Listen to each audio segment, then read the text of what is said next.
Graça e paz.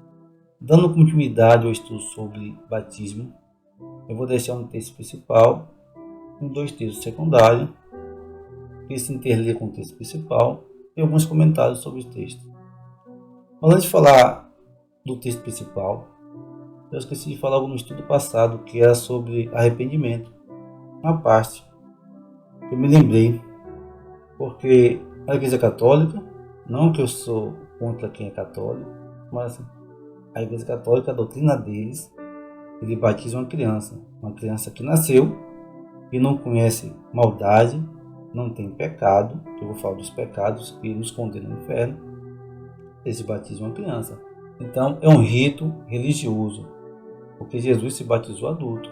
E o batismo é para arrependimento de pecado. Então a criança que tem 1 ano, alguns meses, 2 anos, não tem pecado, porque ele ainda não entrou na idade da consciência. Então não é necessário batizar uma criança, porque ele tem que se arrepender dos seus pecados. Se não tem arrependimento, não tem pecado, né? E a criança não pode ser batizada numa idade de 1, 2, 3 anos, porque esse batismo ele não vai se arrepender, não vai confessar os pecados dele. Então, pelas Escrituras, esse método não está correto, porque a Escritura é bem clara. Mas vamos dar continuidade aqui ao assunto. Em João 3,5, que é o texto principal, diz: Jesus respondeu: na verdade te digo, que aquele que não nascer da água e do Espírito não pode entrar no reino de Deus.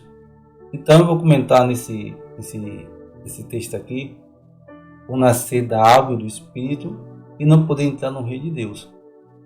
Mas para entender o contexto, né, eu vou dar uma explanação no capítulo 3.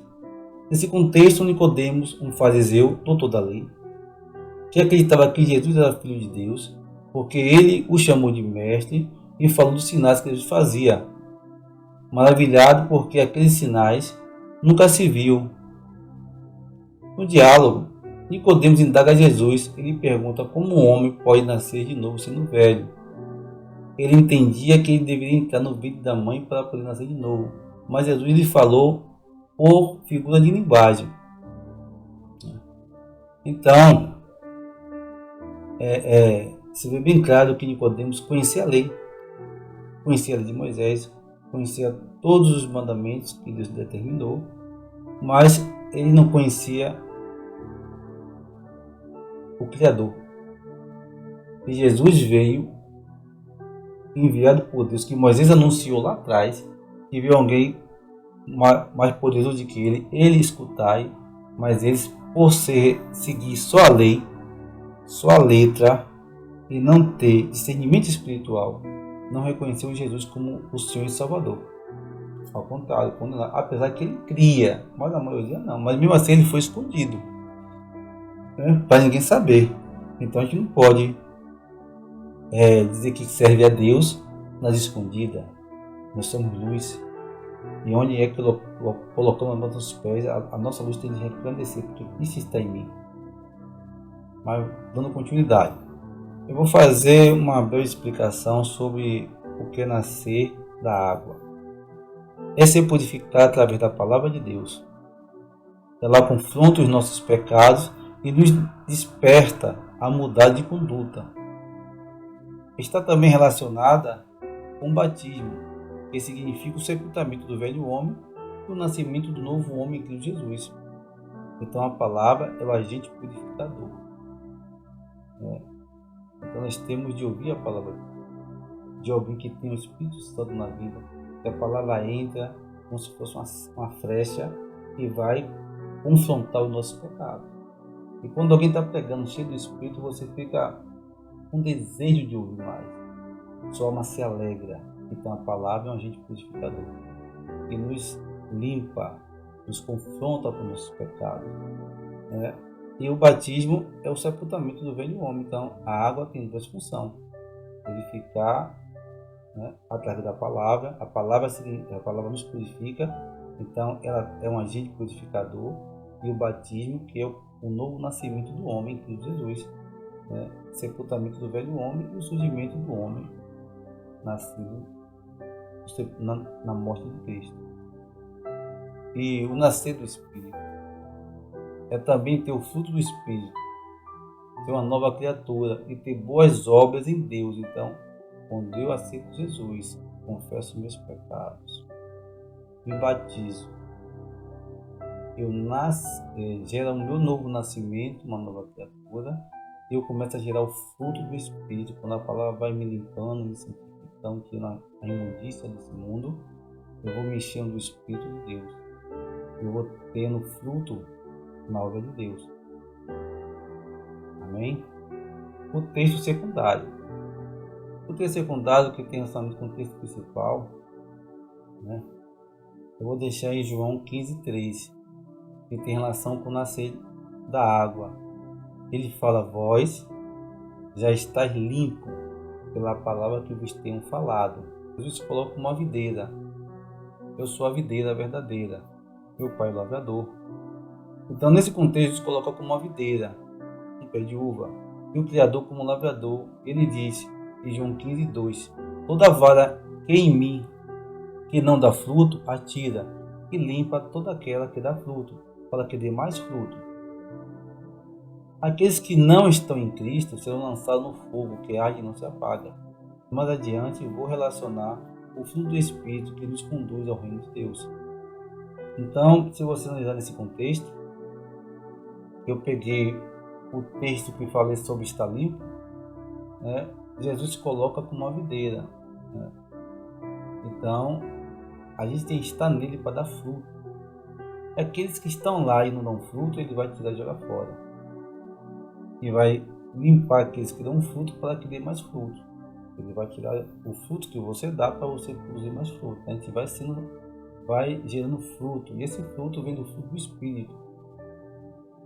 E no próximo estudo eu falarei sobre esse assunto, né? E no texto que fala e não nascer do Espírito não pode entrar no reino do céu. Em Gálatas 5:19-21, ele diz: porque as obras da carne são manifestas, as quais são adultérios, fornicação, impureza, lascívia, idolatria, feitiçaria, inimizades, porfias, emulações, iras, pelejas, dissensões, heresias, invejas, homicídios, bebedices, glutonarias e coisas semelhantes a estas, acerca das quais vos declaro, como já antes vos disse, os que cometem tais coisas não herdarão o reino de Deus. Então, existe uma série de pecados e outros que não estão relacionados, que apontam que aqueles que cometem esse tipo de atitude não entrarão no reino de Deus. Vou falar 2 ou 3 pecados aqui que a maioria cometem constantemente e acha que é comum, é normal nesse mundo que nós vivemos, mas para Deus é pecado e nos condena. Um deles é adultério. Homens e mulheres, ele cristão ou não, comete adultério. Isso é fato. Basta dar uma olhada nas redes sociais, no YouTube, que você vê de relatos de adultério, tanto dentro da igreja como fora. Dentro da igreja é até pior. Fornicação, pecado da carne. As pessoas têm relacionamento sexual sem estar casado. É pior também. Leva à condenação. Idolatria. Muitas pessoas idolatram cantor, jogador, time de futebol. Tem aquela paixão, aquela reverência. Nós temos de adorar a Deus. Então, é pecado. A glutonaria, que é gula, né? E outras coisas semelhantes a essa. Tem várias coisas aqui que precisamos estudar, cada uma delas separada. Mas olhando os textos, nós temos de buscar deixar de praticar. Amém? E nesse contexto, o apóstolo Paulo, através do Espírito Santo, numera alguns pecados que nos levam à condenação do fogo eterno. O céu é tomado à força, como está escrito em Lucas 13:24. Porfiai por entrar pela porta estreita, porque eu vos digo que muitos procurarão entrar e não poderão. Então, muitos são chamados e poucos escolhidos. Ele também diz que largo e espaçoso o caminho que leva à perdição. Muitos entram por ela. Então, para ser salvo é necessário se arrepender, se batizar, se tornar uma nova criatura, né, e dar frutos. Então, são várias coisas ao mesmo tempo. E as coisas vão se somando. Então, precisamos entender cada uma separadamente e fazer todas elas, praticando uma por uma. Gradualmente nós vamos entendendo, aprendendo e vamos nos tratando, nos purificando, porque nós temos de agradar a Deus. Separar o pecado, deixar mentira, engano, tudo aquilo que desagrada a Deus. É uma tarefa árdua, porque nossa carne quer pecar. Nossa carne briga com o Espírito briga contra a carne. Um se opõe ao outro. E as nossas escolhas vão nos apontar para que lado nós iremos, o céu ou o inferno. Amém? Comentem, deixe seu like para que outras pessoas possam ouvir e aprender. Eu deixarei aqui uma oração que Deus possa edificar os vossos corações. Pai, que esse estudo venha edificar aqueles que ouviram, que venham aprender, que venham buscar a tua face, entender que sem arrependimento, tendência ao pecado, sem se batizar, não entrar no reino do céu.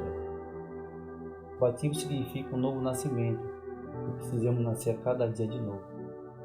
Que o Senhor fortaleça nossos corações para buscar a tua face, que possamos se humilhar a teus pés com um coração reto e verdadeiro.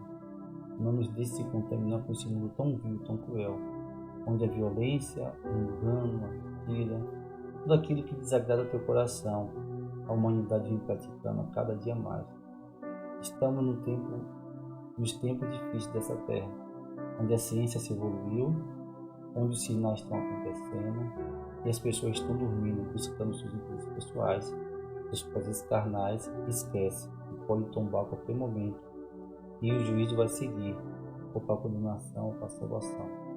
Que possamos estar na tua glória, te adorando, te louvando, viver a eternidade contigo, reinar contigo, conhecer o universo e viver em paz, na tua glória, em nome de Jesus. Amém.